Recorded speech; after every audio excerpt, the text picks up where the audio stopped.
Hi everyone. +2 commerce computer ആപ്ലിക്കേഷൻ്റെ പുതിയൊരു അധ്യായത്തിലേക്ക് ഏവർക്കും സ്വാഗതം. നമ്മൾ ഇന്ന് ഡിസ്കസ് ചെയ്യാൻ പോകുന്ന chapter enterprise resource planning. Enterprise resource planning, this is our 10th chapter. നമ്മുടെ കമ്പ്യൂട്ടർ ആപ്ലിക്കേഷനിലെ 10ാമത്തെ പാഠമാണ് enterprise resource planning or ERP എന്ന് പറയുന്നത്. എന്താണ് എൻ്റർപ്രൈസ് എന്നതുകൊണ്ട് ഉദ്ദേശിക്കുന്നത്? An enterprise is a group of people and other resources working together for a common goal. നമുക്കറിയാം, എന്റർപ്രൈസ് എന്ന് പറയുന്നത് ഒരുപക്ഷെ സ്ഥാപനമോ സംരംഭമോ ആയിരിക്കാം. അതായത് ഒരു കൂട്ടം ആൾക്കാർ അല്ലെങ്കിൽ ഒരു കമ്പനിയിലുള്ള തൊഴിലാളികൾ അവരൊക്കെയും ഒരു പൊതു ലക്ഷ്യത്തോടെ പ്രവർത്തിക്കുന്ന വ്യക്തികളായിരിക്കാം. ഒരു പൊതു ലക്ഷ്യത്തോടെ പ്രവർത്തിക്കുന്ന വ്യക്തികളുടെയും വിഭവങ്ങളുടെയും കൂട്ടമാണ് ഒരു സംരംഭം എന്നതുകൊണ്ട് ഉദ്ദേശിക്കുന്നത്. An enterprise is a group of people and other resources working together for a common goal. ഏതൊരു ആളുടെയും ഏത് സംരംഭം നടത്തുന്ന ആൾക്കാരുടെയും ലക്ഷ്യം എന്ന് പറയുന്നത് നല്ലൊരു ബിസിനസ് ഉണ്ടാക്കുക എന്നുള്ളതാണ്. അതുകൊണ്ട് ആ ഒരു ലക്ഷ്യത്തിനായിട്ട് അതിനകത്തുള്ള എല്ലാ ആൾക്കാരും ഒരൊറ്റ ലക്ഷ്യത്തിന് വേണ്ടിയിട്ട് നിലകൊള്ളുന്നുണ്ട്. അതിനെയാണ്, ആ ഒരു കൂട്ടായ പ്രവർത്തനത്തെയാണ് സംരംഭം അല്ലെങ്കിൽ എന്റർപ്രൈസ് എന്നതുകൊണ്ട് ഉദ്ദേശിക്കുന്നത്. An enterprise may consist of different sections or departments such as manufacturing, planning, sales, purchase, finance and distribution. These are the departments. ഉൽപാദനം, ആസൂത്രണം, വിൽപ്പന, വാങ്ങൽ, ധനകാര്യം, വിതരണം തുടങ്ങി പല തരത്തിലുള്ള വകുപ്പുകളാണ്. ഇതൊക്കെ അടങ്ങിയ ഒരു സംരംഭമാണ് എന്റർപ്രൈസ് എന്നതുകൊണ്ട് കോമൺ ആയിട്ട് ഉദ്ദേശിക്കുന്നത്. അതായത് ഒരു എന്റർപ്രൈസിനകത്ത് പല തരത്തിലുള്ള ഡിപ്പാർട്ട്മെന്റ്സ് ഉണ്ടാകും.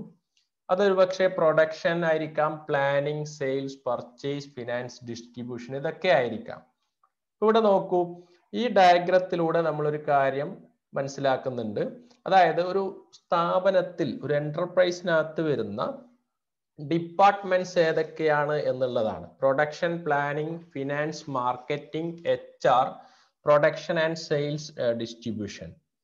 See, in some enterprises, different departments function independently. അതായത് ഒരു സ്വതന്ത്രമായിട്ടുള്ള ഒരു സംരംഭത്തിലെ ഡിപ്പാർട്ട്മെന്റുകൾ സ്വതന്ത്രമായിട്ടാണ് വർക്ക് ചെയ്യുന്നത്. അതായത് ഒരു ഡിപ്പാർട്ട്മെന്റ് മറ്റുള്ള ഡിപ്പാർട്ട്മെന്റ് ആയിട്ടോ അല്ലെങ്കിൽ ഒരു സെക്ഷൻ മറ്റുള്ള സെക്ഷൻ ആയിട്ടോ യാതൊരുവിധ കണക്ഷനും ഉണ്ടായിരിക്കില്ല എന്നുള്ളതാണ്.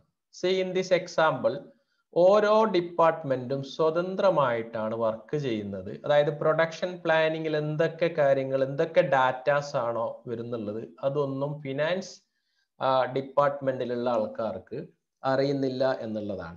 അപ്പൊ ഇവിടെ ഓരോ ഡിപ്പാർട്ട്മെന്റും സ്വതന്ത്രമായിട്ടാണ് വർക്ക് ചെയ്യുന്നുള്ളത്. അതുകൊണ്ട് തന്നെ ഒരു ഡിപ്പാർട്ട്മെന്റിലുള്ള ആൾക്കാർക്ക് മറ്റുള്ള ഡിപ്പാർട്ട്മെന്റ് ആയിട്ട് യാതൊരുവിധ കണക്ഷനും ഉണ്ടായിരിക്കുന്നതല്ല.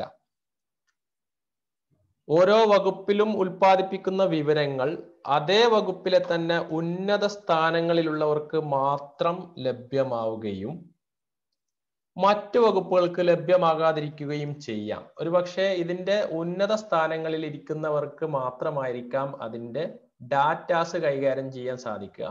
ഇവിടെ എന്താണ് പ്രശ്നം എന്നുള്ളതാണ് നമ്മൾ ഇനി പറയാൻ പോകുന്നത്. An enterprise with no or little communication between departments. See another diagram. It sees the department that is interconnected with a central database. Okay, an enterprise with central database. അതായത് ഓരോ ഡിപ്പാർട്ട്മെന്റും ഒരു സെൻട്രൽ ഡാറ്റാബേസ് ആയിട്ട് ബന്ധിപ്പിച്ചിരിക്കുകയാണ്. Okay, for better benefit and efficiency each department must know what the other departments are doing. അപ്പൊ നമ്മുടെ ബിസിനസിന്റെ ഉന്നതമായിട്ടുള്ള വിജയത്തിന് വേണ്ടിയിട്ട് ഓരോ ഡിപ്പാർട്ട്മെന്റും എന്താണ് ചെയ്യുന്നതെന്ന് പരസ്പരം മികച്ച രീതിയിലുള്ള ഒരു അവലോകനം അല്ലെങ്കിൽ പരസ്പരമുള്ള ഒരു അറിവ് വേണം എന്നുള്ളതാണ്. Four better benefit and efficiency each department must know what the other departments are doing. An enterprise can be considered as a system and all its departments as its subsystem. Information about the entire enterprise can be stored in a centralized database and it is made available to all departments. അതായത് നമ്മുടെ സ്ഥാപനത്തിലുള്ള എല്ലാ ഡിപ്പാർട്ട്മെന്റ്സിനെയും ഉൾപ്പെടുത്തിക്കൊണ്ടുള്ള ഒരു central database ആണ് ഇവിടെ establish ചെയ്തിരിക്കുന്നത്. ഇതിനകത്ത് ഓരോ ഡിപ്പാർട്ട്മെന്റും മറ്റുള്ള ഡിപ്പാർട്ട്മെന്റും ആയിട്ടൊരു ഇന്റർ കണക്ഷൻ ഉണ്ട്. ഉയർന്ന കാര്യക്ഷമതയും നേട്ടവും കൈവരിക്കുന്നതിന് വേണ്ടിയിട്ട് ഓരോ വകുപ്പും മറ്റ് വകുപ്പുകൾ ചെയ്യുന്നത് എന്താണ് എന്ന് അറിഞ്ഞിരിക്കേണ്ടതായിട്ടുണ്ട്. സംരംഭത്തെ ഒരു വ്യവസ്ഥയായും അതിലെ എല്ലാ വകുപ്പുകളെയും ഉപവ്യവസ്ഥയായും നമ്മൾക്ക് കണക്കാക്കാം. An enterprise is a system and all its departments has its subsystem. Okay, സംരംഭത്തിലെ വിവരങ്ങൾ മുഴുവൻ ഒരു ഏകീകൃത ഡാറ്റാബേസിൽ സംഭരിക്കുവാനും അത് എല്ലാ വകുപ്പുകൾക്കും ലഭ്യമാക്കുവാനും സാധിക്കും. ഇവിടെ സെൻട്രൽ ഡാറ്റാബേസിലൂടെ എല്ലാ ഡിപ്പാർട്ട്മെന്റുകളും തമ്മിൽ പരസ്പരം ഡാറ്റ കൈമാറ്റം ചെയ്യാനും ഓരോ ഡിപ്പാർട്ട്മെന്റിൽ എന്തൊക്കെയാണ് ചെയ്യുന്നത് എന്നുള്ളത് അതാത് ഡിപ്പാർട്ട്മെന്റിലുള്ള ആൾക്കാർക്ക് പുറമെ മറ്റുള്ള ഡിപ്പാർട്ട്മെന്റിലുള്ള ആൾക്കാർക്കും അറിയാൻ സാധിക്കും എന്നുള്ളതാണ്. സോ ഇവിടെയാണ് ERPയുടെ പ്രാധാന്യം. ERP combines all the business requirements of an enterprise or company together into a single or integrated software. അതായത് ERPയുടെ ഡ്യൂട്ടി എന്ന് പറയുന്നത് ഒരു സംരംഭത്തിനുള്ള എല്ലാ ഡിപ്പാർട്ട്മെന്റിനെയും ഏകീകരിച്ചുകൊണ്ട് ഒറ്റ ഡാറ്റാബേസിനകത്ത് ഒറ്റ സോഫ്റ്റ്വെയറിനകത്ത് കൊണ്ടുവരിക എന്നുള്ളതാണ് ERP ചെയ്യുന്ന ഡ്യൂട്ടി എന്ന് പറയുന്നത്. ERP combines all the business requirements into a single or integrated software. അതായത് ഒരു സംരംഭത്തിന്റെയോ കമ്പനിയുടെയോ എല്ലാ ആവശ്യങ്ങളും ഒറ്റ ഡാറ്റാബേസിൽ പ്രവർത്തിക്കുന്ന ഏകീകൃത സോഫ്റ്റ്വെയർ ആയിട്ടാണ് ERP ഉപയോഗിക്കുന്നുള്ളത്. ഇപ്പൊ ERP ഇഷ്ടം പോലെ ERP പാക്കേജസ് മാർക്കറ്റിൽ അവൈലബിൾ ആണ്. ഓരോ ബിസിനസ് ചെയ്യുന്ന ആൾക്കാരും മികച്ച ERP പാക്കേജ് ആണ് അവർ സെലക്ട് ചെയ്യുന്നത്. ഓക്കെ, അപ്പൊ ഇത്രയൊക്കെയാണ് ERP എന്നതുകൊണ്ട് ഉദ്ദേശിക്കുന്നത്. ഇനി ERPയുടെ ഫങ്ഷണൽ യൂണിറ്റ്സ്, അതായത് പ്രവർത്തന ഘടകങ്ങൾ എന്തൊക്കെയാണ് എന്നുള്ളതാണ് ആദ്യത്തെ topic. See, what are the functional units of ERP? First one, financial module, then manufacturing module, production planning, HR module, inventory control, purchasing module, marketing module, and sales and distribution, and last one, quality management. See, these are the functional units of ERP. ഇത് വളരെ വ്യക്തമായിട്ട് ഓരോ മൊഡ്യൂൾസും എന്താണ് എന്ന് ഈ ചാപ്റ്ററിലൂടെ നമ്മൾക്ക് കൃത്യമായിട്ട് മനസ്സിലാക്കാൻ സാധിക്കും. ഈ വരുന്ന പരീക്ഷയ്ക്ക് വരാൻ പോകുന്ന ഒരു ചോദ്യം എന്ന് പറയുന്നത് list out the functional units of ERP. ERPയുടെ ഫങ്ഷണൽ യൂണിറ്റ്സ് ഏതൊക്കെയാണ് എന്നുള്ളത് ലിസ്റ്റ് ഔട്ട് ചെയ്യാൻ വേണ്ടിയിട്ടുള്ള ഒരു ചോദ്യമായിരിക്കാം ഒരുപക്ഷെ വരാൻ പോകുന്നത്. അതിൽ ആദ്യത്തെ മൊഡ്യൂൾ എന്ന് പറയുന്നത് ധനകാര്യ വകുപ്പാണ്, ഫിനാൻഷ്യൽ മൊഡ്യൂൾ. ഓക്കെ, അതായത് ധനകാര്യ ഘടകം എന്ന് വേണമെങ്കിൽ നമുക്ക് പറയാം. This module is the core of many ERP software packages. എല്ലാ ERP പാക്കേജുകളുടെയും കാതലായിട്ടുള്ള ഒരു ഭാഗം എന്ന് പറയുന്നത് ഫിനാൻഷ്യൽ മൊഡ്യൂൾ ആണ്. It can collect financial data from various functional departments and generate valuable financial reports. അതായത് വിവിധ വകുപ്പുകളിൽ നിന്നുള്ള ധനകാര്യ ഡാറ്റ സ്വീകരിക്കുവാനും വിലപ്പെട്ട ധനകാര്യ അവലോകനം സൃഷ്ടിക്കുവാനും ഇതുമൂലം സാധിക്കുന്നുണ്ട്. അതായത് balance sheet, then ledger, general ledger, trial balance, financial system, ഇതൊക്കെ ആയിരിക്കും അതിലുണ്ടാവുക. Okay, this module is the core of many ERP software packages. It can collect financial data from various functional departments and generate valuable financial reports. Then second one is manufacturing module. രണ്ടാമത്തെ module എന്ന് പറയുന്നത് ഉൽപാദന ഘടകമാണ്, manufacturing module ആണ്. Manufacturing module contains necessary business rules to manage the entire production process. നിർമ്മാണ പ്രക്രിയ മൊത്തമായി കൈകാര്യം ചെയ്യുന്നതിനുള്ള വാണിജ്യ നിയമങ്ങൾ ഉൽപാദന ഘടകത്തിൽ ഉൾപ്പെട്ടിട്ടുണ്ടാകും. ഓക്കെ, അതായത് സാങ്കേതിക വിദ്യയും വാണിജ്യ പ്രവർത്തനങ്ങളും ഒരുമിപ്പിച്ചുകൊണ്ട് ഒരു ഏകീകൃത പരിഹാരം സാധ്യമാക്കുന്നതിന് ഈ ERP ഘടകം സംരംഭത്തെ സഹായിക്കുന്നു. This module of ERP enables an enterprise to combine technology and business processes. അതായത് ടെക്നോളജി, സാങ്കേതിക വിദ്യയും വാണിജ്യ പ്രവർത്തനങ്ങളും ഒരുമിപ്പിച്ച് കൊണ്ടുപോകാൻ വേണ്ടി മാനുഫാക്ചറിങ് മൊഡ്യൂള് വളരെയധികം സഹായിക്കുന്നുണ്ട്. മൂന്നാമത്തെ മൊഡ്യൂളാണ് പ്രൊഡക്ഷൻ പ്ലാനിങ്, നിർമ്മാണ ആസൂത്രണ ഘടകം. അതായത് പ്രൊഡക്ഷൻ പ്ലാനിങ് മൊഡ്യൂൾ എന്ന് പറയും. This module is used for optimizing the utilization of available resources and helps the organization to plan their production. ലഭ്യമായിട്ടുള്ള എല്ലാ വിഭവങ്ങളും പരമാവധി പ്രയോജനപ്പെടുത്തുന്നതിനും നിർമ്മാണ പ്രക്രിയ ആസൂത്രണം ചെയ്യുന്നതിനും ഈ ഘടകം ഉപയോഗിക്കുന്നു. അതായത് നമുക്ക് ലഭ്യമായിട്ടുള്ള വിഭവങ്ങളൊക്കെ പരമാവധി പ്രയോജനപ്പെടുത്തുക എന്നുള്ളതാണ്. നമ്മൾക്കുള്ള വിഭവങ്ങൾ എന്തൊക്കെയാണോ അതൊക്കെ ഒട്ടും തന്നെ വേസ്റ്റായി പോവാതെ എല്ലാ വിഭവങ്ങളും മാക്സിമം യൂട്ടിലൈസേഷൻ ചെയ്യാൻ സാധിക്കുക. Optimization is the process of making the best effective use of resources. ഇവിടെ ഒപ്റ്റിമൈസേഷൻ എന്നതുകൊണ്ട് ഉദ്ദേശിക്കുന്നത് വിഭവങ്ങളുടെ ഫലപ്രദമായിട്ടുള്ള ഉപയോഗം പരമാവധി പ്രയോജനപ്പെടുത്തുക എന്നതുകൊണ്ടാണ്. Optimization is the process of making the best effective use of resources. Then HR module. ഏതൊരു കമ്പനിയും HR മൊഡ്യൂള് എന്താണ് അവർ ചെയ്യുന്നത് എന്നുള്ളത് വളരെ വ്യക്തമായിട്ട് നമ്മൾ മനസ്സിലാക്കണം. HR stands for Human Resource. HR module of ERP focuses on the management of human resources and human capital. HR module maintains an updated and complete employee database including personal information, salary details, attendance, performance, promotion, etc. of all employees in an enterprise. നമ്മുടെ സ്ഥാപനത്തിലുള്ള ഏതൊക്കെ തൊഴിലാളികളാണോ, എത്ര തൊഴിലാളികളെ അല്ലെങ്കിൽ ഏതൊക്കെ തരത്തിലുള്ള തൊഴിലാളികളാണോ, അവരുടെ promotion, അവരുടെ salary, അവരുടെ എല്ലാ വ്യക്തിപരമായിട്ടുള്ള വിവരങ്ങളും ശേഖരിച്ച് വെക്കുക എന്നുള്ളതാണ് HR മൊഡ്യൂളിന്റെ ഡ്യൂട്ടി എന്ന് പറയുന്നത്. Then next one, inventory control. Inventory control module. This module covers processes of maintaining the appropriate level of stock in the warehouse. ആവശ്യമായിട്ടുള്ള അളവിൽ സാധനങ്ങൾ നമ്മുടെ വെയർഹൗസിൽ നിലനിർത്തുന്നതിന് വേണ്ട പദ്ധതികൾ ഈ ഘടകത്തിൽ ഉൾപ്പെട്ടിട്ടുണ്ട്. അതായത് നമ്മുടെ വെയർഹൗസിൽ എത്ര സാധനങ്ങൾ സ്റ്റോക്ക് ഉണ്ടോ അതിന്റെ മെയിൻ്റെനൻസ് എല്ലാം ചെയ്യുന്നത് ഇൻവെന്ററി കൺട്രോൾ മൊഡ്യൂൾ ആണ്. Then purchasing module. Okay, next module, that is purchasing. Purchase module is used for making the required raw materials available in the right time and at the right price.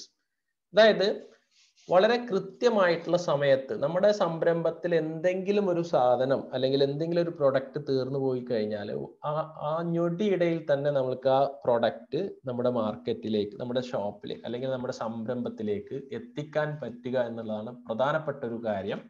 അതുകൊണ്ട് right time, അതേപോലെ right price, അസംസ്കൃത വസ്തുക്കൾ യഥാസമയം കൃത്യമായ വിലയ്ക്ക് വാങ്ങാൻ വേണ്ടി ഈ ഘടകം സഹായിക്കുന്നുണ്ട്. അതിനു വേണ്ടിയിട്ടുള്ള മൊഡ്യൂളാണ് പർച്ചേസിംഗ് മൊഡ്യൂൾ എന്ന് പറയുന്നത്. Then next one, marketing module. Marketing module is used four monitoring and tracking customer orders, increasing customer satisfaction and for eliminating credit risk. അതായത് കസ്റ്റമേഴ്സ് ആർ ദ കിങ് എന്നാണ് നമ്മൾ പഠിച്ചത്. ഉപഭോക്താവിന്റെ ഓർഡർ നിരീക്ഷിക്കുകയും പിന്തുടരുകയും ചെയ്യുക. Marketing module is used four monitoring and tracking customer orders. Then അവരുടെ സംതൃപ്തി, അതായത് ഉപഭോക്താവിന്റെ സംതൃപ്തി വർദ്ധിപ്പിക്കുക, കടം കൊടുക്കുന്നത് കൊണ്ടുള്ള നഷ്ടസാധ്യത ഒഴിവാക്കുക എന്നീ കാര്യങ്ങൾക്കാണ് മാർക്കറ്റിംഗ് മൊഡ്യൂള് ഉപയോഗിക്കുന്നത്. Marketing module is used four monitoring and tracking customer orders, increasing customer satisfaction and eliminating credit risk. Then next one, sales and distribution module. Revenue from sale is the lifeblood of any enterprise. Sales module deals with important parts of a sales cycle. അതായത് ഒരു സംരംഭത്തിന്റെ ജീവരക്തമാണ് വിൽപ്പന എന്നുള്ളത്. വിൽപ്പനയിൽ നിന്നുള്ള വരുമാനമാണ് പ്രധാന വരുമാനം. വിപണന ചക്രത്തിന്റെ പ്രധാന ഭാഗങ്ങൾ കൈകാര്യം ചെയ്യുന്നത് സെയിൽസ് ആൻഡ് ഡിസ്ട്രിബ്യൂഷൻ മൊഡ്യൂൾ ആണ്. Next one, quality management module. This module is used four managing the quality of the product. അതായത് ഉൽപ്പന്നത്തിന്റെ നിലവാരം നിയന്ത്രിക്കുക എന്നുള്ളതാണ് ഈ ഘടകത്തിന്റെ ഡ്യൂട്ടി എന്ന് പറയുന്നത്. ഉൽപ്പന്നത്തിന്റെ നിലവാരം കൺട്രോൾ ചെയ്യുക. അതുപോലെ തന്നെ the quality management module fulfils the following functions. എന്തൊക്കെയാണ്? Quality planning, quality inspection and quality control. അതായത് നിലവാര നിയന്ത്രണ ഘടകം താഴെ തന്നിരിക്കുന്ന കർമ്മങ്ങളാണ് നിർവഹിക്കുന്നത്. നിലവാര ആസൂത്രണം, നിലവാര പരിശോധന, നിലവാര നിയന്ത്രണം എന്നീ കാര്യങ്ങളാണ് ഇവിടെ ക്വാളിറ്റി മാനേജ്മെന്റ് മൊഡ്യൂളിലൂടെ നടക്കുന്നത്. ഓക്കെ, ഇതൊക്കെയാണ് ഫങ്ഷണൽ യൂണിറ്റ്സ് എന്ന് പറയുന്നത്. ERPയുടെ ഫങ്ഷണൽ യൂണിറ്റ്സ് ആണ് നമ്മൾ ഇതുവരെയായിട്ട് ഡിസ്കസ് ചെയ്തത്. The next topic that is ERP solution providers or ERP packages. ERP പാക്കേജസിന്റെ എക്സാമ്പിൾസ് ഏതൊക്കെയാണ്? First one Oracle, then SAP, Odoo, Microsoft Dynamics and Tally ERP. ഇത്രയാണ് ERP പാക്കേജസ് ആയിട്ട് നമ്മൾക്ക് പഠിക്കാനായിട്ടുള്ള വിഷയങ്ങൾ. Oracle, SAP, Odoo, Microsoft Dynamics, Tally, ERP. ഇതിൽ ആദ്യത്തേതാണ് Oracle എന്ന് പറയുന്നത്. Oracle corporation is headquartered in Redwood ഷോസ്, California, USA. Oracle was originally known for its database system rather than its ERP system. Oracle ERP system എന്നതിനേക്കാൾ ഉപരി database system എന്നാണ് അറിയപ്പെടുന്നത്. Oracle കോർപ്പറേഷന്റെ ആസ്ഥാനം എന്ന് പറയുന്നത് കാലിഫോർണിയ, USA ആണ്. The ERP package from Oracle provides strong finance and accounting module. അതായത് ധനകാര്യ വകുപ്പും വ്യാപാര ഇടപാടുകളും കാര്യക്ഷമമായി കൈകാര്യം ചെയ്യുന്ന പ്രധാനപ്പെട്ട ഒരു പാക്കേജ് ആണ് ഒറാക്കിൾ എന്ന് പറയുന്നത്. Next one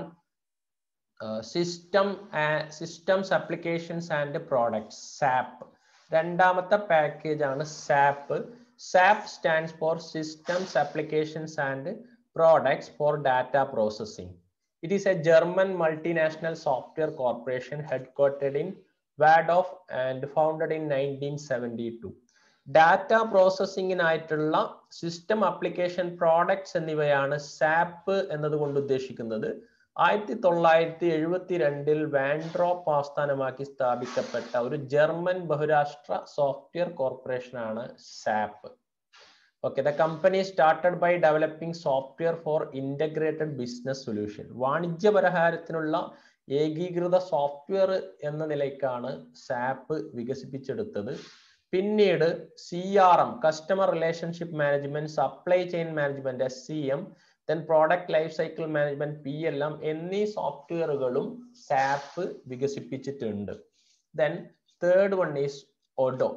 Odoo is an open source ERP. In open source ERP, the source code or program can be modified as necessary based on the requirement of organization. Odoo was formerly known as Open ERP until May 2014. ഒരു സ്വതന്ത്ര ERP ആണ് Odoo. സ്ഥാപനത്തിന്റെ ആവശ്യത്തിനനുസരിച്ചിട്ട് നമ്മൾക്ക് അതിനുള്ള source code available ആണ്. നമുക്കറിയാം Ubuntu എന്ന് പറയുന്നത് ഒരു ഓപ്പൺ സോഴ്സ് സോഫ്റ്റ്വെയർ ആണ്, ഫ്രീ സോഫ്റ്റ്വെയർ ആണ്. അതുപോലെ തന്നെ സോഫ്റ്റ്വെയറിന്റെ സോഴ്സ് കോഡ് നമ്മളുടെ ആവശ്യാനുസരണം നമ്മൾക്കത് മോഡിഫൈ ചെയ്യാൻ പറ്റും. അതാണ് സ്വതന്ത്ര സോഫ്റ്റ്വെയർ എന്നതുകൊണ്ട് ഉദ്ദേശിക്കുന്നത്. ഇവിടെ ഒഡോ എന്ന് പറയുന്നതാണ് സ്വതന്ത്ര സോഫ്റ്റ്വെയർ. പല പരീക്ഷകൾക്കും വന്ന ഒരു ക്വസ്റ്റ്യൻ ആണ് കൂട്ടത്തിൽ ഏതാണ് സ്വതന്ത്ര സോഫ്റ്റ്വെയർ എന്നുള്ളത്. Okay, then next one Microsoft dynamics. Microsoft is an American multinational corporation headquartered in Redmond, Washington. Microsoft Dynamics is a part of Microsoft Business Solutions. It provides a group of enterprise resource planning products primarily aimed at mid-sized enterprises. വാഷിംഗ്ടണിലെ Redmond ആസ്ഥാനമാക്കി പ്രവർത്തിക്കുന്ന ഒരു American ബഹുരാഷ്ട്ര കോർപ്പറേഷനാണ് Microsoft എന്ന് പറയുന്നത്. Microsoft business സൊല്യൂഷന്റെ Microsoft Dynamics പ്രാഥമികമായി നൽകുന്നത് ഇടത്തരം സംരംഭങ്ങളെ ലക്ഷ്യമിടുന്ന ഒരു കൂട്ടം സംരംഭ വിഭവ ആസൂത്രണ ഉൽപ്പന്നങ്ങളാണ്. ഇടത്തരം സംരംഭങ്ങളെ ലക്ഷ്യമാക്കിയിട്ട് പുറത്തിറക്കിയ ഒരു സോഫ്റ്റ്വെയർ അല്ലെങ്കിൽ ഒരു ERP പാക്കേജ് ആണ് മൈക്രോസോഫ്റ്റ് ഡൈനാമിക്സ് എന്ന് പറയുന്നത്. ഇത് യൂസർ ഫ്രണ്ട്ലി ആണ്, എളുപ്പത്തിൽ ഈ പാക്കേജ് നമുക്ക് ഉപയോഗിക്കാം എന്നുള്ളതാണ് ഇതിന്റെ ഒരു പ്രധാന പ്രത്യേകത. Then next one Tally ERP. നമുക്കറിയാം നമ്മൾ കോമൺ ആയിട്ട് ഉപയോഗിക്കുന്ന ഒരു അക്കൗണ്ടിങ് സോഫ്റ്റ്വെയർ ആണ് Tally. Tally solutions private limited is A Bangalore based software company in India. Tally ERP is a business accounting software for accounting, inventory and payroll. ഇന്ത്യയിലെ ബാംഗ്ലൂർ ആസ്ഥാനമായ ഒരു private limited software കമ്പനിയാണ് ടാലി സൊല്യൂഷൻസ്. അതായത് വരവ് ചിലവ് കണക്കുകൾ, അതേപോലെ ചരക്ക് വിവര പട്ടിക, ശമ്പള വിവര പട്ടിക എന്നീ വാണിജ്യ വ്യാപാര ഇടപാടുകൾക്ക് വേണ്ടിയുള്ള ഒരു സോഫ്റ്റ്വെയർ ആയിട്ടാണ് ടാലി ഉപയോഗിക്കുന്നത്. ടാലി ERP 9 വേർഷൻ ആണ് കോമൺ ആയിട്ട് ഉപയോഗിച്ചുകൊണ്ടിരുന്ന ഒരു പാക്കേജ് എന്ന് പറയുന്നത്. ഇത് ബാംഗ്ലൂർ ബേസ്ഡ് ആയിട്ടുള്ള ഇന്ത്യൻ സോഫ്റ്റ്വെയർ ആണ് ടാലി. ഇത്രയുമാണ് ERP packages. The next topic, that is benefits of ERP. ERPയുടെ നേട്ടങ്ങൾ എന്തൊക്കെയാണ്? അതായത് ERP പാക്കേജ് ഒരു സംരംഭത്തിൽ സ്ഥാപിക്കുമ്പോൾ അതിന് പ്രത്യക്ഷവും പരോക്ഷവുമായിട്ട് പലതരത്തിലുള്ള ഗുണങ്ങൾ ഉണ്ടാകും. അത് ഏതൊക്കെയാണെന്നുള്ളതാണ്. Number 1, improved resource utilization.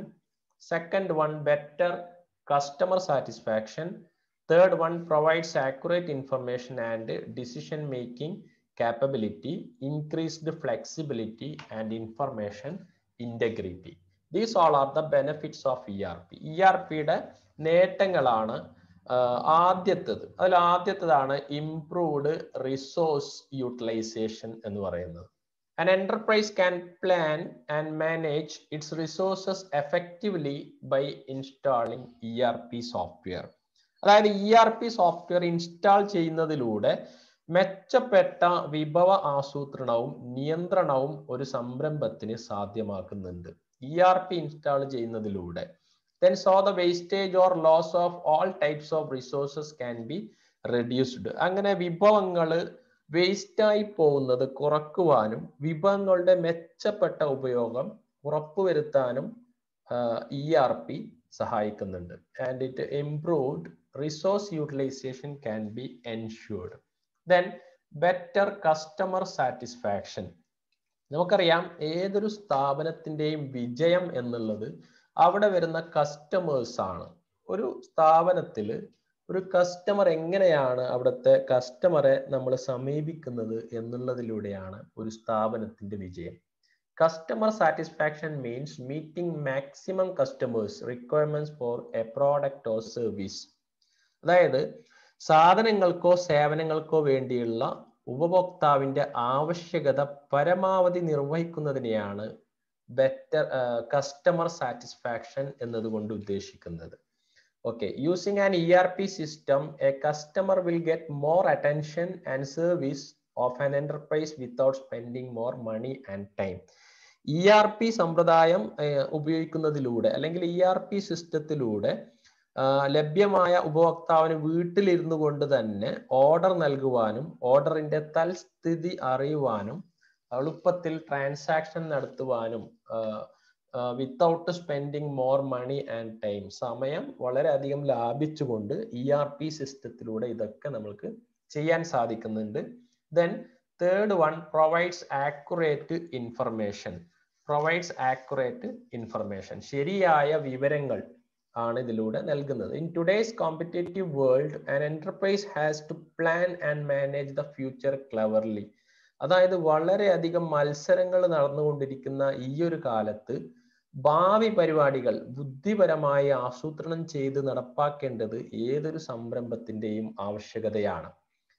So an enterprise needs high quality, relevant and accurate information. അതുകൊണ്ട് തന്നെ മികച്ച നിലവാരമുള്ള ഉചിതവും കൃത്യവുമായിട്ടുള്ള ഒരു വിവരം ഒരു സംരംഭത്തിന് അത്യാവശ്യമാണ്. സംരംഭത്തിന്റെ ശോഭനമായ ഭാവി പരിപാടികൾ ആസൂത്രണം ചെയ്യുവാൻ ആവശ്യമായ ഇത്തരം വിവരങ്ങൾ ഒരു ERP സമ്പ്രദായം നൽകുന്നുണ്ട്. Then next one, decision making capability. Decision making capability, തീരുമാനങ്ങൾ എടുക്കുന്നതിനുള്ള കഴിവ്.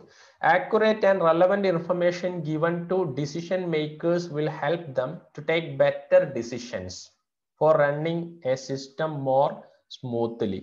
അതായത് തീരുമാനങ്ങൾ എടുക്കുന്നവർക്ക് ലഭ്യമാകുന്ന കൃത്യവും പ്രസക്തവുമായിട്ടുള്ള വിവരം ഉപയോഗപ്പെടുത്തിക്കൊണ്ട് വ്യവസ്ഥയുടെ നിർബാധമായ പ്രവർത്തനത്തിന് വേണ്ട മെച്ചപ്പെട്ട തീരുമാനങ്ങൾ എടുക്കുവാൻ സാധിക്കുന്നുണ്ട്. അതുപോലെ തന്നെ സംരംഭത്തിന്റെ മികച്ച തീരുമാനം എതിരാളികളെക്കാൾ ഒരു പടി മുന്നിൽ നിൽക്കുവാൻ അവരെ സഹായിക്കുന്നുണ്ട്. എന്താണോ നമ്മുടെ പ്ലാനിങ്, അതിനനുസരിച്ചിട്ടാണ് നമ്മുടെ സംരംഭം മുന്നോട്ട് പോകുന്നത്. എന്തൊക്കെ ഫ്യൂച്ചർ പ്ലാനിങ് ആണോ, എന്തൊക്കെ ഡിസിഷൻസ് ആണോ നമ്മൾ എടുക്കുന്നത് അതിനെ ബേസ് ചെയ്തിട്ടായിരിക്കും നമ്മുടെ സ്ഥാപനം മുമ്പോട്ട് പോകുന്നത്. So decision making capability ERP provide ചെയ്യുന്നുണ്ട്. നെക്സ്റ്റ് വൺ ഇൻക്രീസ്ഡ് ഫ്ലെക്സിബിലിറ്റി, അതായത് സാഹചര്യങ്ങൾക്കനുസരിച്ചിട്ട് കൂടുതൽ പൊരുത്തപ്പെട്ടു പോകാൻ ERP സഹായിക്കുന്നുണ്ട്. And ERP system improves the flexibility of manufacturing operations and the entire organisation. A flexible organization can adapt the changes in the environment rapidly. അതായത് ERP സ്ഥാപനത്തിന്റെ മൊത്തത്തിലുള്ള വഴക്കവും ഉൽപാദന പ്രവർത്തനങ്ങളുടെ വഴക്കവും ERP സമ്പ്രദായം വർദ്ധിപ്പിക്കുന്നു.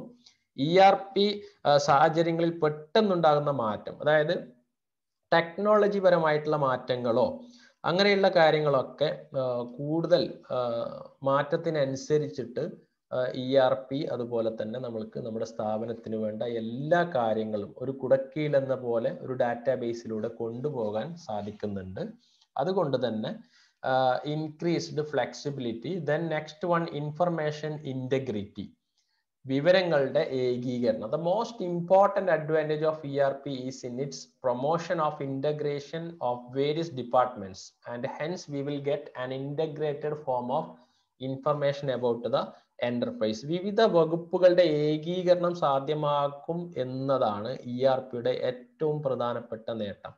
തന്മൂലം സംരംഭത്തെക്കുറിച്ചുള്ള ഏകീകൃത വിവരം നമുക്ക് ലഭ്യമാകും.